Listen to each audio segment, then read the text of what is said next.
¿A quién le gustan las profecías de la palabra de Dios? Oh, veo muchas manos, qué bendición.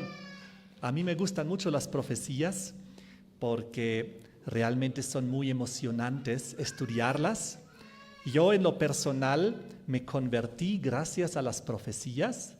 Fue el libro del Apocalipsis y el libro de Daniel que me mostraron la verdad de la palabra de Dios, la historia, el pasado, el presente, el futuro, de tal manera que todo está escrito. Podemos entender toda la historia humana, desde el inicio del gran conflicto, el mundo antes del diluvio, el mundo después del diluvio, hasta la venida de Cristo y hasta el fin del mundo, hasta su retorno.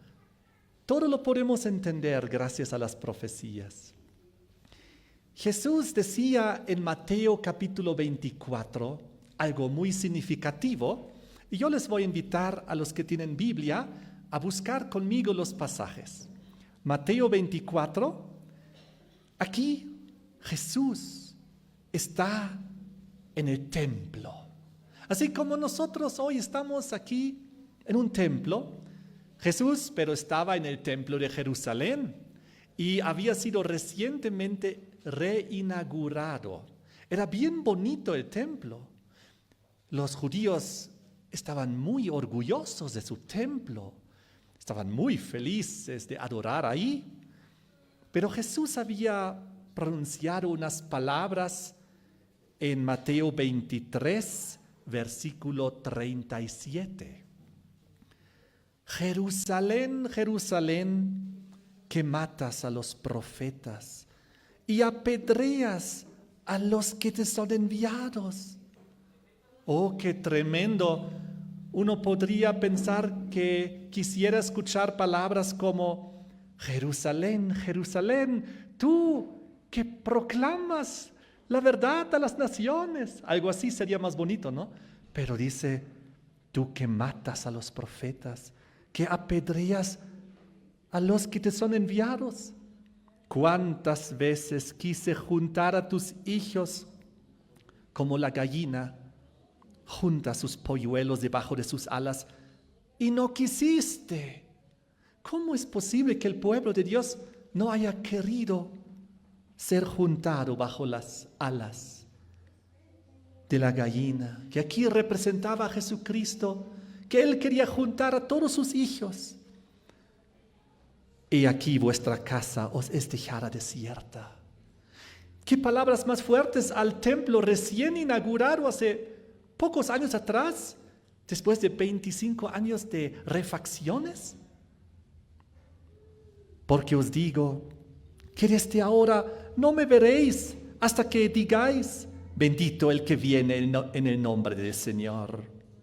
Y cuando Jesús salió del templo y se iba, se acercaron sus discípulos para mostrarle los edificios del templo.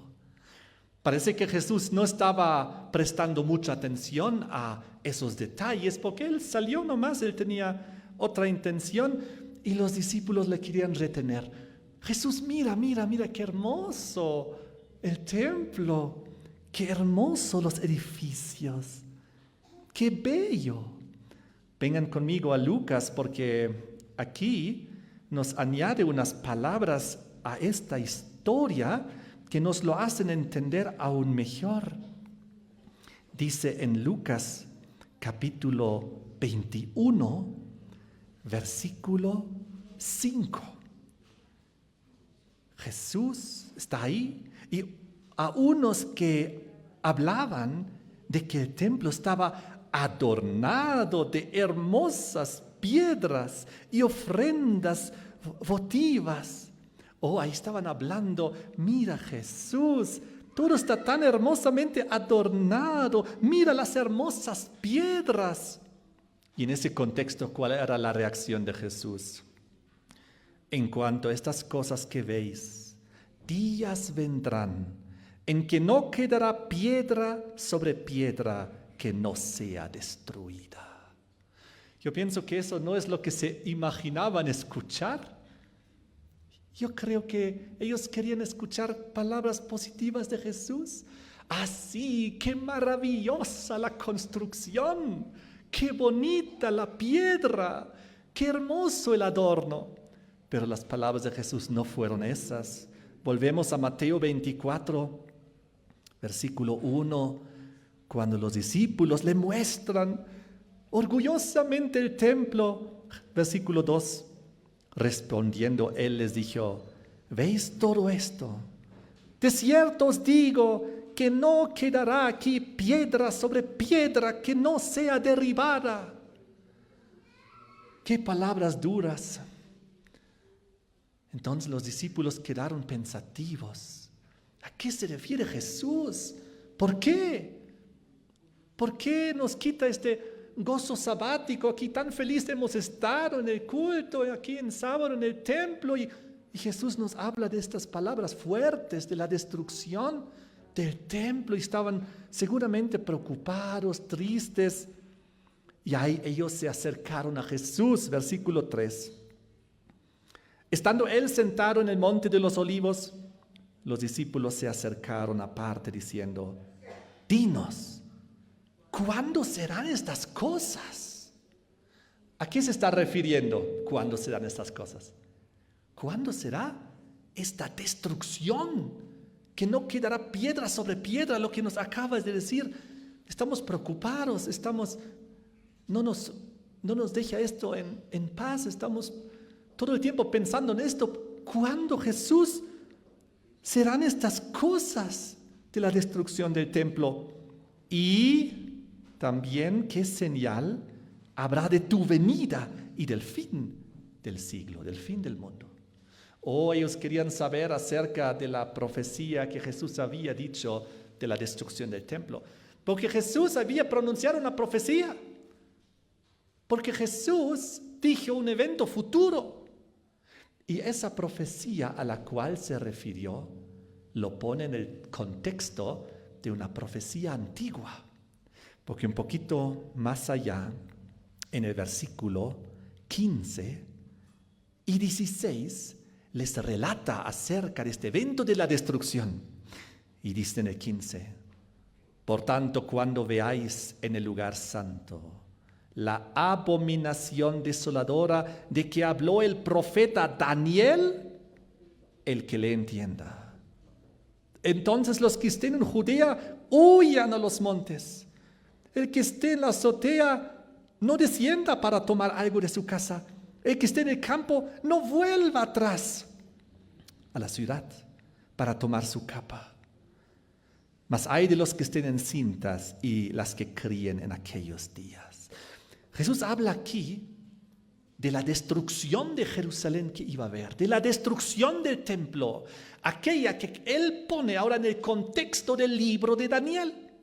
Cuando veáis, es decir, cuando llegue el cumplimiento de lo que estaba escrito ahí, entonces sepan que ha llegado la hora de la destrucción. No vuelvan a la ciudad, huyan, escapen de la destrucción. ¿Y saben? Si volvemos una vez más al libro de Lucas, donde relata la misma historia, nos añade conocimiento. Lucas capítulo 19, versículo 43 y 44, donde dice: porque vendrán días sobre ti, cuando tus enemigos te rodearán con vallado, te sitiarán y por todas partes te estrecharán y te derribarán a tierra y a tus hijos dentro de ti. ¿De qué está hablando? De Jerusalén, de la ciudad. Y no dejarán en ti piedra sobre piedra. ¿Por qué? Por cuanto no conociste el tiempo de tu visitación. Jesús nuevamente hablando de profecías. Vendrán días donde se cumplirá lo que está escrito en el libro de Daniel, de la destrucción y de la abominación desoladora que él dijo. Y en ese contexto, cuando vean eso, huyan. Vendrá la destrucción, tus enemigos te rodearán. te sitiarán, derribarán a tierra la ciudad, y los hijos dentro de ti no dejarán piedra sobre piedra, por cuanto no conociste el tiempo de tu visitación. Un poco más allá, en el capítulo 21, busquen conmigo, capítulo 21. Nuevamente Jesús relata las mismas señales y en el mismo contexto el versículo 7, los discípulos preguntan, Maestro, ¿cuándo será esto? Porque en el versículo anterior, en el 6, Jesús había dicho,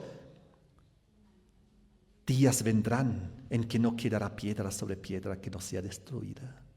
Y ahora en el versículo 20, el Señor Jesús lo desarrolla un poco más.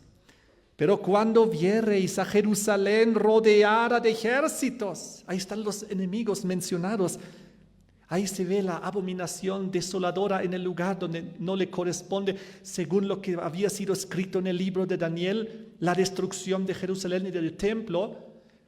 Jesús sigue hablando, cuando viereis a Jerusalén rodeado de ejércitos, sabed entonces que su destrucción ha llegado. Entonces los que estén en Judea huyan a los montes, los que en medio de ella, de Jerusalén, váyanse. Los que estén en los campos, no entren en ella, no vuelvan a las ciudades, porque estos serán días de retribución para que se cumplan todas las cosas que están escritas. ¿Qué cosa estaba escrita? ¿Qué cosa estaba escrita que Jesús está ahora haciendo mención con tanto detalle, relacionándolo con la profecía de Daniel, para que se cumplan estas cosas que estaban escritas y que nosotros tengamos una advertencia? El versículo, sigamos leyendo un poquito más aquí, en el versículo 23 y 24, mas ay de los que estén encintas y de las que críen en aquellos días, porque habrá gran calamidad en la tierra, ira sobre este pueblo, caerán a filo de espada, serán llevados cautivos a todas las naciones, y Jerusalén será hollada por los gentiles, hasta que se cumplan los tiempos de los gentiles. Qué interesante, Jesús todo el tiempo hablando de cumplimientos proféticos del pasado, es decir, que fueron predichos en el pasado, que ahora él menciona del libro de Daniel, hablando de tiempos proféticos y de sus cumplimientos. Jesús preocupado, porque el pueblo aparentemente no se dio cuenta y no entendió nada. Por eso, si volvemos a Mateo 24, en este mismo contexto recuerden que hay una segunda pregunta de los discípulos. ¿Cuándo serán estas cosas? La de la destrucción de Jerusalén, donde no quedará piedra sobre piedra. ¿Y qué señal habrá del fin del mundo? Y luego conocemos Mateo 24, que nos da muchas señales. Pero hay una señal que quiero destacar, y es la con la cual Jesús comienza y la vuelve a repetir varias veces y termina también. Es la señal espiritual. Muchas veces nos concentramos en las señales físicas, guerras, rumores de guerras, hambrunas, desastres naturales, enfermedades, todo eso. Pero la señal principal del capítulo, en la cual Jesús enfoca, con la cual comienza, la repite varias veces y termina, es no dejarnos engañar. Es la señal espiritual. Jesús comienza diciendo en el versículo 4, después de las preguntas de los discípulos, respondiendo Jesús les dijo, mirad que nadie os engañe. Porque vendrán muchos en mi nombre diciendo, yo soy el Cristo, y a muchos engañarán. Así que la señal espiritual es que nadie nos engañe. Y nadie nos engañe en relación a ¿qué? A la identidad de Jesucristo y a su verdadero retorno y su verdadera venida en gloria y majestad. Porque aquí Jesús nos está diciendo que vendrán falsos cristos y falsos maestros, y a muchos engañarán. Engañarán a nivel espiritual y religioso. También creerán que es el Cristo, o que están siguiendo la doctrina de Cristo, o que están en la verdadera adoración de Cristo, o están creyendo en el verdadero retorno de Cristo, cuando en realidad es un engaño. Y ahí es donde la Biblia habla de falsos cristos, es decir, anticristos, falsos cumplimientos proféticos, falsas formas de adoración, falsa manifestación supuesta de retorno de Jesucristo. ¿Saben? Cuando Jesús habla de su venida, habla del arrebatamiento. ¿Escuchar del arrebatamiento? Pero el falso Cristo inventará un falso arrebatamiento. Y luego, a lo largo de este capítulo, y todo está en relación a la profecía de Daniel y de la destrucción del templo, como marco de comprensión profética. Al final del versículo 23, dice: si algunos dijeren, mirad, aquí está el Cristo, o mirad, ahí está, no lo creáis, porque se levantarán falsos cristos y falsos profetas, y harán grandes señales y prodigios, de tal manera que engañarán, si fuere posible, aún a los escogidos. Ya os lo he dicho antes. Es decir, Jesús mismo, en palabras proféticas, estaba anunciando y advirtiendo de estos engaños, falsos cristos, falsos profetas. Un falso profeta trae, ¿qué cosa? Falsa profecía, falsa interpretación profética. Y en el contexto de lo que estamos leyendo, ¿cuál es el contexto? La profecía de Daniel relacionada a la destrucción de Jerusalén. Entonces, queridos amigos, hermanos, dice aquí en el versículo 26, así que, si os dijeren, mirad, está en el desierto, no salgáis, o mirad, está en los aposentos, no lo creáis, porque como el relámpago que sale del oriente y se muestra hasta el occidente, así será también la venida del Hijo del Hombre, porque donde quiera que estuviere el cuerpo muerto, ahí se juntarán las águilas. Seguramente los discípulos quedaron así un poco perplejos. ¡Wow! Habrán muchos falsos cristos, falsos profetas, falsas interpretaciones proféticas del libro de Daniel en relación a la profecía de la destrucción del templo, en relación al retorno de Jesucristo.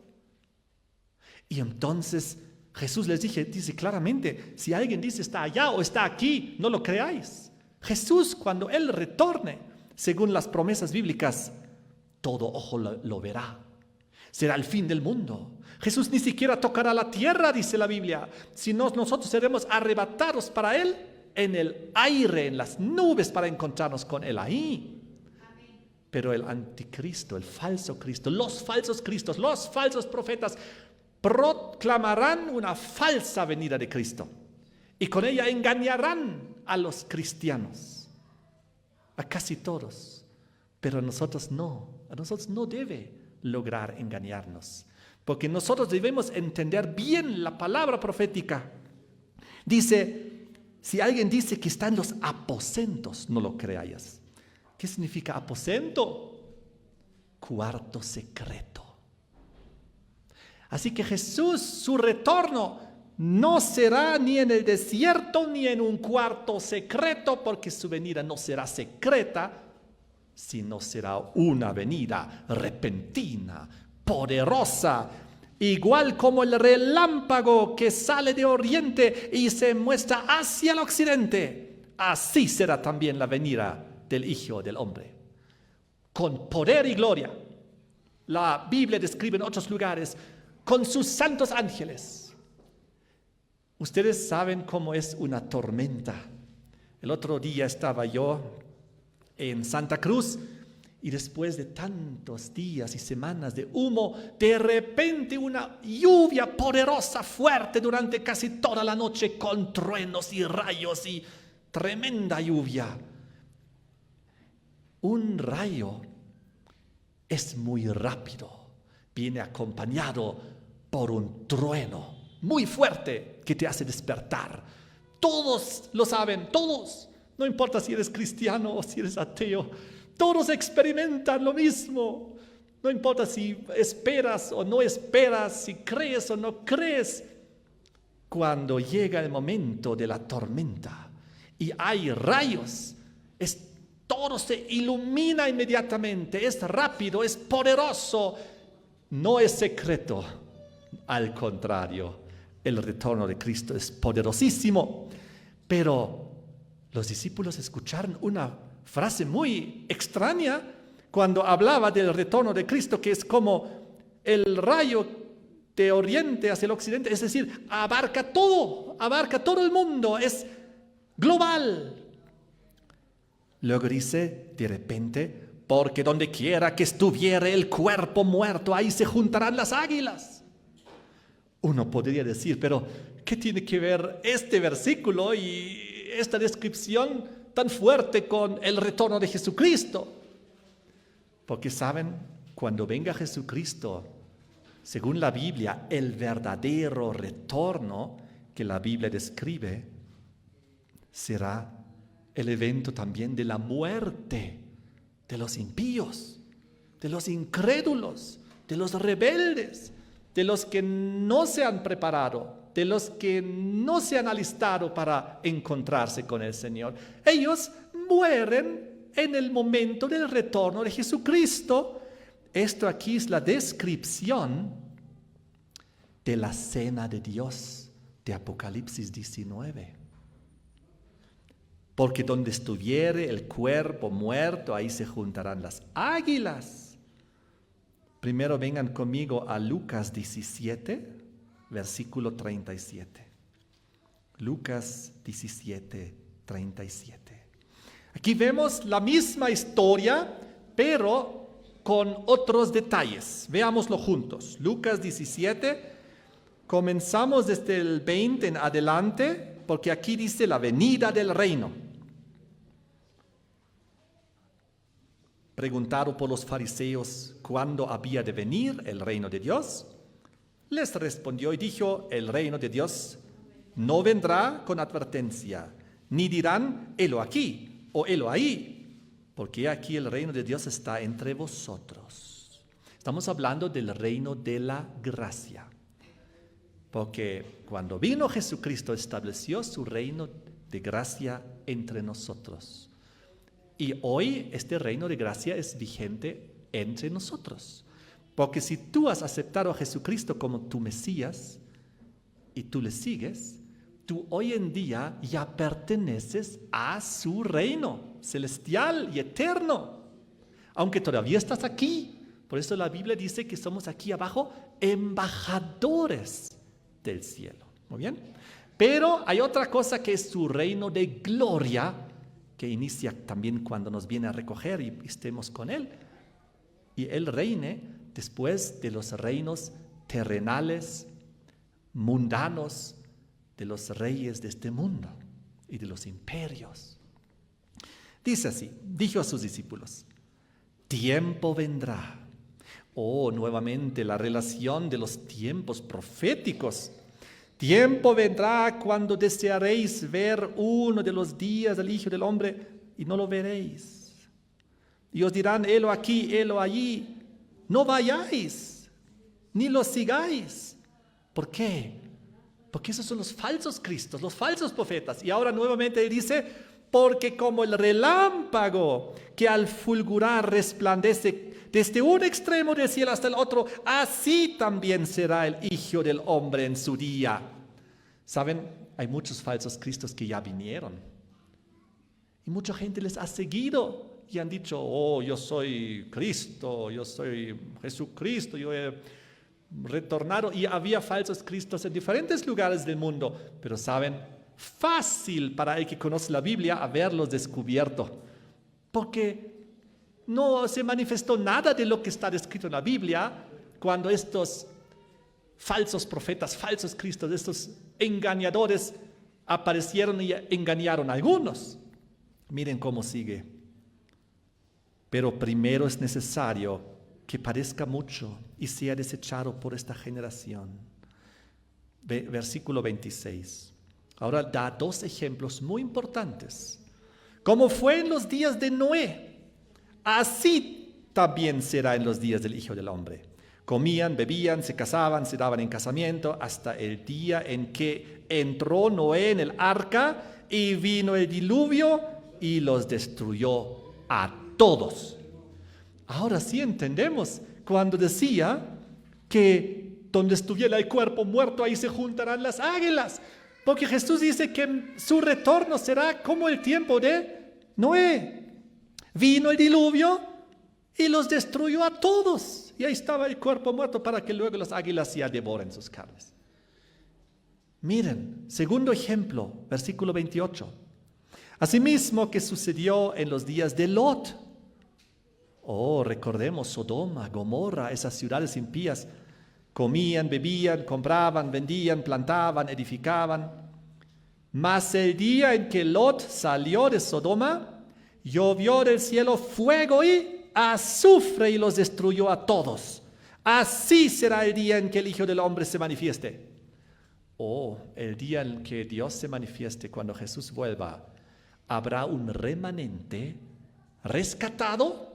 En el tiempo del diluvio fueron Noé, su esposa, sus 3 hijos, sus 3 esposas, y los demás murieron. ¿Y cómo fue en el día de la destrucción de Sodoma y Gomorra? Lot fue rescatado y ¡pum! Detrás cayó fuego y azufre del cielo y quemó las ciudades y los destruyó a todos. Y Jesús una y otra vez repite, así será mi retorno. Por eso, cuando como un rayo de oriente a occidente se muestra el poderoso retorno de Jesucristo, entonces entendemos mejor ahora. Y donde estuviera el cuerpo muerto, ahí se juntarán las águilas. ¿De quién se trata? De todos aquellos que mueren en el retorno de Cristo por no haberlo recibido, aceptado, no haberse preparado, no haber creído, haber persistido en los vicios, en los pecados, en la rebelión, en la desobediencia. Ellos. Miren cómo sigue la historia. Versículo 31. En aquel día, el que esté en la azotea y sus bienes en casa, no descienda a tomarlos. El que esté en el campo asimismo, no vuelva atrás. Acordaos de la mujer de Lot. Todo el que procure salvar su vida la perderá. Todo el que la pierda la salvará. Acordaos de la mujer de Lot. En aquel día, el que esté en la azotea y sus bienes en casa, no descienda a tomarlos. Oh, viene el Señor Jesús, rápido tengo que ir por mis bienes terrenales. Mi dinero, mi riqueza está ahí, mis vestidos. ¿Será? ¿Será que esas personas tenían su corazón en el retorno de Cristo o en las posesiones terrenales? En las posesiones terrenales. Dice aquí, no descienda a tomarlos. Y el que esté en el campo a sí mismo no vuelva atrás. La mujer de Lot ya había salido de la ciudad, junto con Lot, ¿se acuerdan? ¿Pero qué hizo ella? Quería volver atrás, porque ahí estaban su casa, sus pertenencias, sus muebles, sus cosas, sus riquezas. ¿Dónde estaba su corazón? En Sodoma y Gomorra. Y entonces dice, por eso, acordaos de la mujer de Lot. El que procure salvar su vida la perderá. Todo aquel que la pierda la salvará. ¿Qué pasó con la mujer de Lot? ¿En qué se convirtió? Una estatua de sal, dice la Biblia. Miró atrás y ¡prum! Se convirtió en una estatua de sal. Murió, aunque había salido de Sodoma y Gomorra. Pero igual murió. ¿Por qué? ¿Es suficiente salir de la ciudad? ¿Es suficiente salir de Sodoma y Gomorra? No. Si Sodoma y Gomorra siguen en el corazón, aunque yo vaya al campo, diga, oh, ahora está en el campo, he cumplido. Dios ha dicho que vaya al campo. Importante, debemos ir al campo. La Biblia dice, el espíritu de profecía también, debemos establecernos en el campo. Tiempos difíciles vendrán donde no podremos comprar ni vender, pero no debemos llevar al campo la ciudad en nuestro corazón. Y luego, aunque estemos en el campo, pero nuestro corazón, nuestra mente está en la ciudad, y las cosas de la ciudad, y los entretenimientos, y los vicios, y en las posesiones materiales. Entonces, una seria advertencia sigue el versículo 34. Jesús dice, os digo que en aquella noche cuando viene el Señor, porque hay varios versículos que dicen que el Señor vendrá como ladrón en la noche. En aquella noche estarán dos en una cama. El uno será tomado y el otro será dejado. Dos mujeres estarán moliendo juntas. La una será tomada y la otra dejada. Dos estarán en el campo. El uno será tomado y el otro será dejado. Aquí vemos cosas muy importantes. Vemos muchas actividades. Todas las actividades que se han mencionado, ninguna es pecaminosa. Antes, cuando hablaba de la destrucción de Noé, del diluvio, en el versículo 27 hablaba que comían, bebían, se casaban, se daban en casamiento. Nada de esto es malo, todo esto es bueno, también nosotros podemos hacer esas cosas. Versículo 28, cuando hablaba de Lot, de Sodoma y Gomorra, comían, bebían, compraban, vendían, plantaban, edificaban. También son todas cosas buenas que nosotros también podemos hacer. No hay nada malo en estas cosas. Y luego vemos los tres ejemplos. Dos estaban durmiendo, dos estaban moliendo, dos estaban en el campo. Tampoco no hay nada malo en todo eso. Pero ¿por qué una parte muere y la otra parte es rescatada? Si todos aparentemente estaban haciendo lo mismo. Lo que pasa es que por eso dice, acordaos de la mujer de Lot. La gente estaba tan ocupada en las cosas que se olvidaba la preparación y no quería ya vivir con Dios y solo se dedicaba a los placeres del mundo, a los entretenimientos, a sus negocios, no oraban, no iban a la iglesia. Por eso el mundo antes del diluvio estaba tan corrompido, tanta maldad, dice la Biblia en Génesis, tanta decadencia, tanta violencia, tanta injusticia. Uno puede comer, beber, comprar, vender, plantar, edificar y estar con Dios. Y uno puede hacer las mismas cosas y no estar con Dios y está totalmente perdido en el mundo. A eso se refiere. Y luego Jesús da tres ejemplos. Dos en la cama, uno tomado, uno dejado. Dos mujeres moliendo, una tomada, una dejada. Dos en el campo, uno tomado, uno dejado. Entonces nos podemos preguntar, ¿qué significa esto? El que es tomado, ¿a dónde es tomado? Y el que es dejado, ¿dónde es dejado?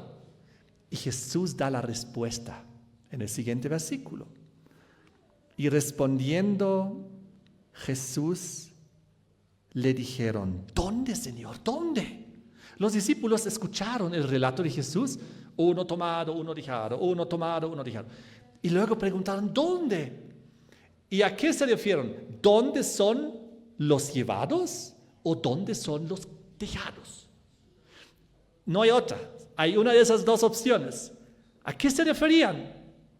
¿A los dejados o a los tomados? Pues cuando preguntaron, ¿dónde, Señor? Y Jesús en su respuesta indica a quién se refería. Versículo 37. Los discípulos dijeron, ¿dónde, Señor? Él les dijo, donde estuviere el cuerpo, ahí se juntarán también las águilas. Oh, ¿de quién estamos hablando? ¿De los tomados o de los dejados? de los dejados. Los que se quedan atrás, los dejados, mueren en el retorno de Cristo. Y los tomados, ¿a dónde van?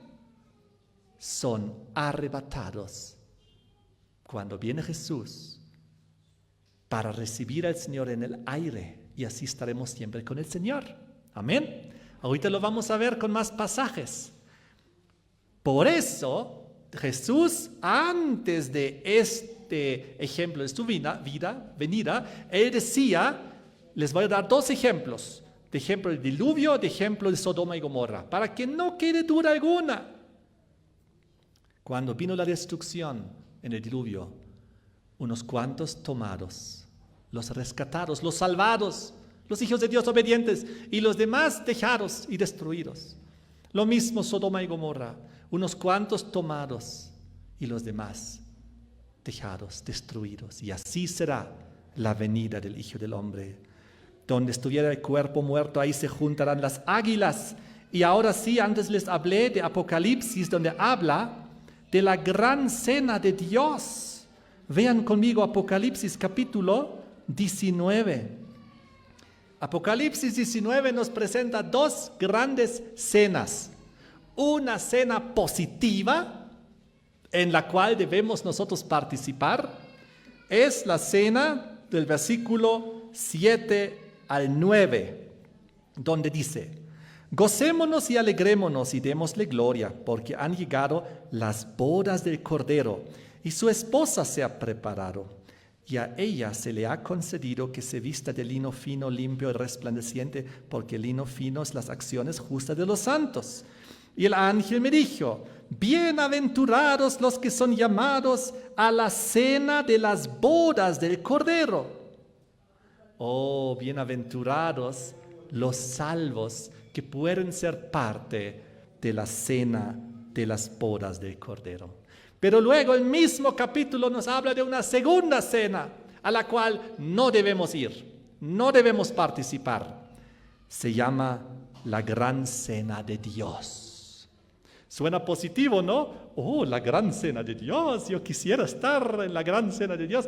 No, queridos hermanos, que nadie esté en la gran cena de Dios, porque esa no es la cena de las bodas del Cordero, de los salvos. La gran cena de Dios es la cena de la destrucción de los perdidos. Vamos a leerlo juntos. Miren, desde el versículo 11 en adelante nos habla del retorno de Jesucristo sobre un caballo blanco, el que juzga y pelea. El verbo de Dios en el versículo 14, con los ejércitos celestiales vestidos de lino finísimo, blanco y limpio, le seguían en caballos blancos. Y dice el versículo 15, de su boca sale una espada aguda para herir con ella las naciones, para pisar el lagar del vino del furor de la ira de Dios. En su muslo, dice el versículo 16, dice: Rey de reyes y Señor de señores. Y ahora viene la gran cena de Dios. Y vi un ángel que estaba en pie en el sol. Clamó a gran voz diciendo a todas las aves que vuelan en medio del cielo: venid y congregaos a la gran cena de Dios, para que comáis carnes de reyes, de capitanes, carnes de fuertes, de carnes de caballos, sus jinetes, de todos, dice, de libres, de esclavos, de pequeños, de grandes. Vi la bestia, los reyes de la tierra, sus ejércitos reunidos para guerrear contra el que montaba el caballo y contra su ejército. La gran batalla del Armagedón, retorno de Jesucristo, mundo unido para luchar contra eso, porque no le han aceptado en vez de recibirlo. Ellos luchan contra eso, lo guerrean contra eso, no quieren que Jesús retorne. Ellos no quieren que Jesús tome el reino. No, ellos quieren vivir terrenalmente, carnalmente, en los vicios y los pecados del mundo. ¿Y qué pasa con todos ellos? Clama la voz a las aves que vuelan en medio del cielo: venid, congregaos a la gran cena de Dios para que comáis sus carnes. ¿Por qué? Porque ¿quién gana esta batalla? Jesucristo gana la batalla, recoge y rescata a sus hijos que son tomados, y los demás mueren en el retorno de Jesucristo y donde estuviera el cuerpo muerto, ahí se juntarán las águilas. Y entonces, versículo 21, los demás fueron muertos con la espada que salía de la boca del que montaba el caballo, y todas las aves se saciaron de las carnes de ellos. Oh, qué tremendo el retorno de Jesucristo. Ahora entendemos un poco mejor quizás algunos versículos de la Biblia, ¿no? Cuando Jesús dice, a nosotros nos gusta mencionar el versículo de Mateo 24, cuando dice que su retorno será como el rayo, el relámpago que sale del oriente y se muestra al occidente. Así será también la venida del Hijo del Hombre. Y hasta ahí vamos. Y no leemos el siguiente versículo, ¿no?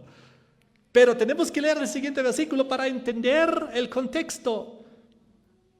Porque donde quiera que estuviera el cuerpo muerto, ahí se juntarán las águilas. Ahora entendemos, ok, es la destrucción de los impíos en el retorno de Jesucristo. Es la gran cena de Dios.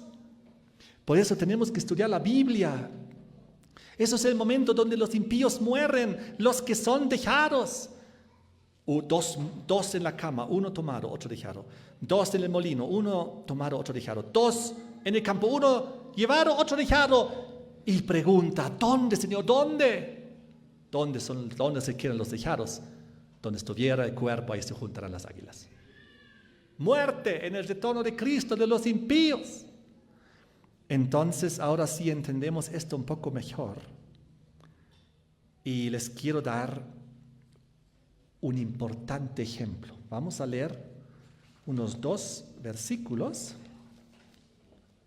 acerca del retorno de Jesús. Versículos que conocemos.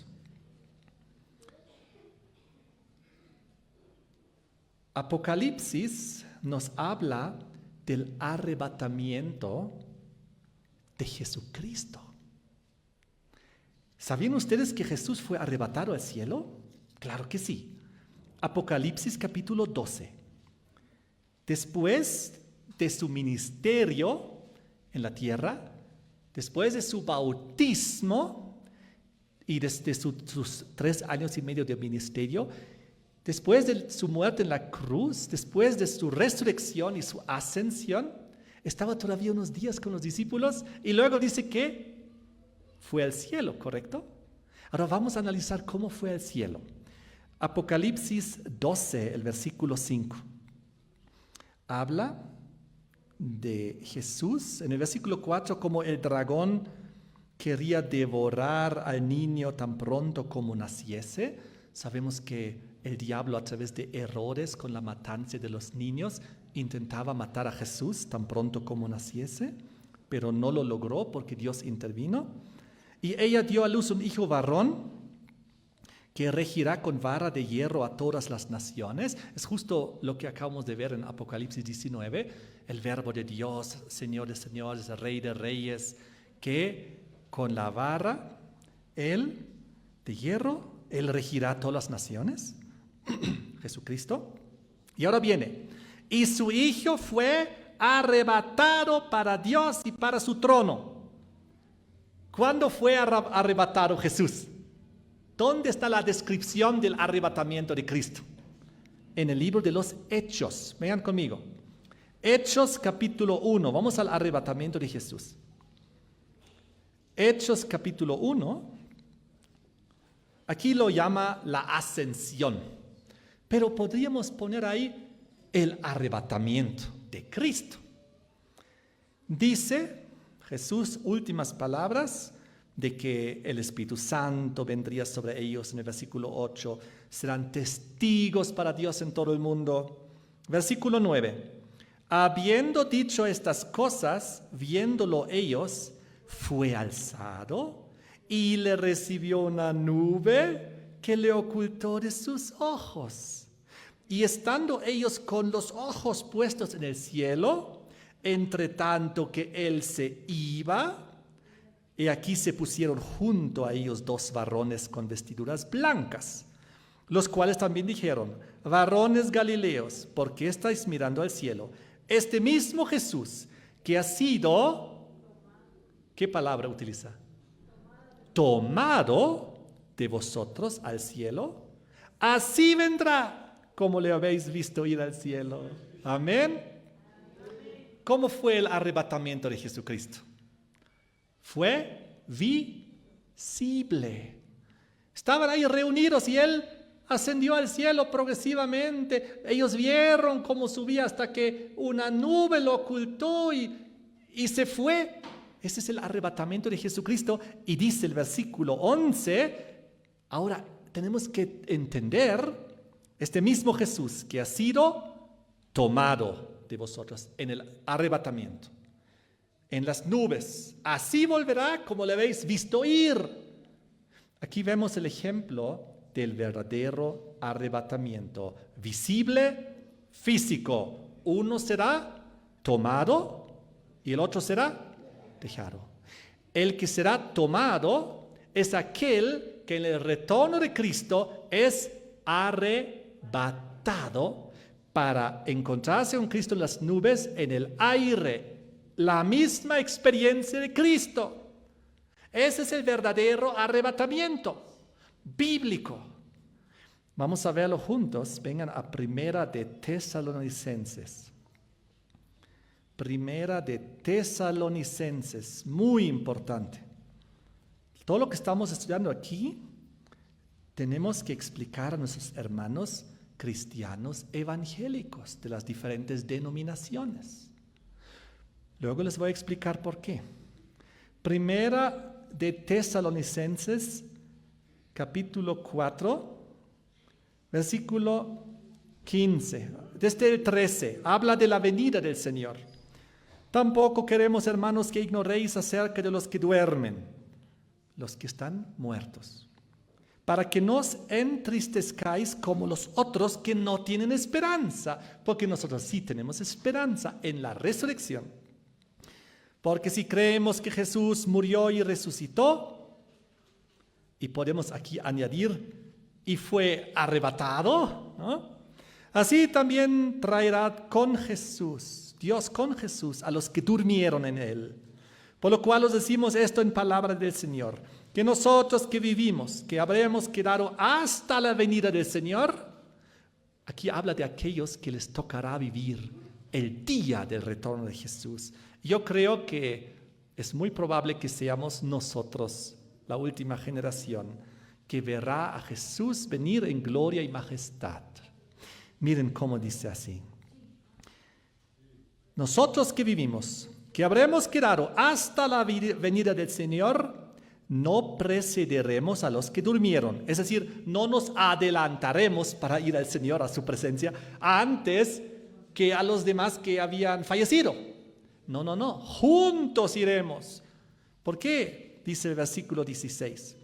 Porque el Señor mismo, con voz de mando, con voz de arcángel y con trompeta de Dios, descenderá del cielo. Amén. Y los muertos en Cristo resucitarán primero. Así que estaremos ahí con vida. Cristo retorna. Lo veremos venir como los discípulos le habían visto ir. Y entonces los muertos en Cristo, los que murieron creyendo en Jesús, resucitarán primero. Primeramente ellos resucitan, antes de nada. Resucitan y entonces, porque el versículo anterior había dicho para que nosotros no precederemos antes que ellos, sino primero tienen que resucitar. Ahora estamos todos juntos. Luego nosotros los que vivamos, los que hayamos quedado, seremos arrebatados juntamente con ellos, los que acaban de resucitar, los que hicieron la voluntad de Dios, que fueron a la tumba, al descanso, hace 1 año, hace 10 años, hace 50 años, hace 200 años, hace 1000 años, en toda la historia del pasado. Juntamente con ellos, dice, seremos arrebatados en las nubes para recibir al Señor en el aire. Y así estaremos siempre con el Señor. Amén. ¿Qué indica aquí? Aquí indica el verdadero arrebatamiento. ¿Cuándo ocurre? En el retorno de Jesucristo. Para que sea el verdadero arrebatamiento, tiene que ser físico y literal. Por eso tenían que primero resucitar y estar otra vez en un cuerpo glorificado. Y juntos arrebatados, es decir, tomados. 2 en el campo, 1 tomado, otro dejado. 2 en la cama, 1 tomado, otro dejado. 2 en el molino, 1 dejado, otro tomado. El retorno de Jesucristo, la muerte de los impíos y el arrebatamiento verdadero para encontrarnos con el Señor en el aire. Esta es la verdadera venida de Jesús. Esto es la verdad acerca del arrebatamiento, de ser tomados al cielo. Repentinamente, como el ladrón en la noche. Inesperadamente, repentinamente, para la gente del mundo. Para nosotros no. En el segundo tema de esta tarde vamos a profundizar mucho más todo esto y veremos qué es lo que tenemos que enseñar a nuestros hermanos y amigos cristianos evangélicos y católicos también. Porque hay una mala interpretación muy grave, abismal, de la cual habló Jesús en Mateo 24. Lo que justo estamos estudiando ahorita. Ahorita estamos estudiando la verdad de las cosas, pero hay una interpretación equivocada de las cosas que vamos a ver luego en el segundo tema. Pero miren aquí, el retorno de Jesucristo, ¿cómo será? ¿Será silencioso? ¿Será en secreto? ¿Nadie se va a enterar? ¿O qué dice aquí? Versículo 16. Porque el Señor mismo, y ahora lo repite con 3 diferentes formas. Primero, con voz de mando.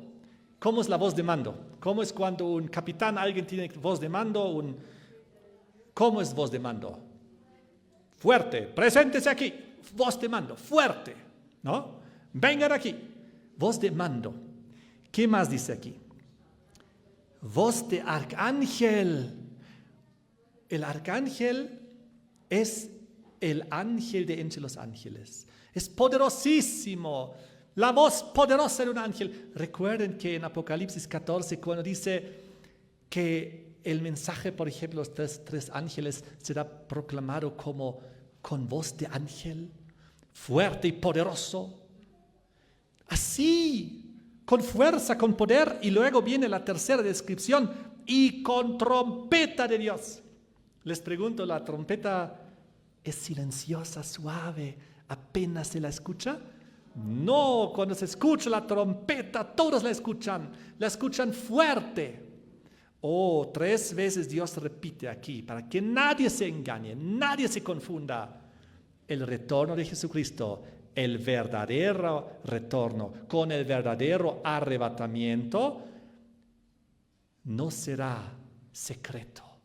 Si alguien nos dice, aquí en el aposento alto, en el cuarto secreto, vengan al desierto, ahí está. El arrebatamiento será secreto. No. Todo esto, veremos luego en el segundo tema, es el engaño para no estar listos y preparados para el retorno de Jesucristo. Queridos hermanos, vamos a ver un detalle más para concluir con este tema. Y el detalle es, lo podemos ver en Mateo 24, el versículo 42. Mateo 24, el 42. Justo en los versículos anteriores decían lo mismo que en Lucas. 2 mujeres estarán moliendo en un molino, la una será tomada, la otra será dejada, en el versículo 41. En el 40 había dicho, entonces estarán 2 en el campo, el uno será tomado, el otro será dejado. Y ahora llegamos al versículo 42. Velad pues, porque no sabéis a qué hora ha de venir vuestro Señor. Sabed esto, que si el padre de familia supiese a qué hora el ladrón habría de venir, velaría y no dejaría minar su casa. Por tanto, también vosotros estad preparados. Pero ahora quiero terminar con una oración. Inclinemos el rostro, o los que podamos también nos podemos poner de rodillas.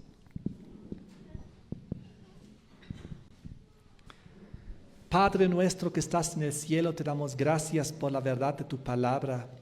En realidad es muy sencillo entenderlo si solamente lo leemos, lo comparamos y permitimos que tu palabra nos hable, que tu Espíritu Santo se manifieste, nos enseñe lo que significan los símbolos, lo que significan los tiempos proféticos, lo que significan las palabras, las descripciones, los ejemplos que tú has dado.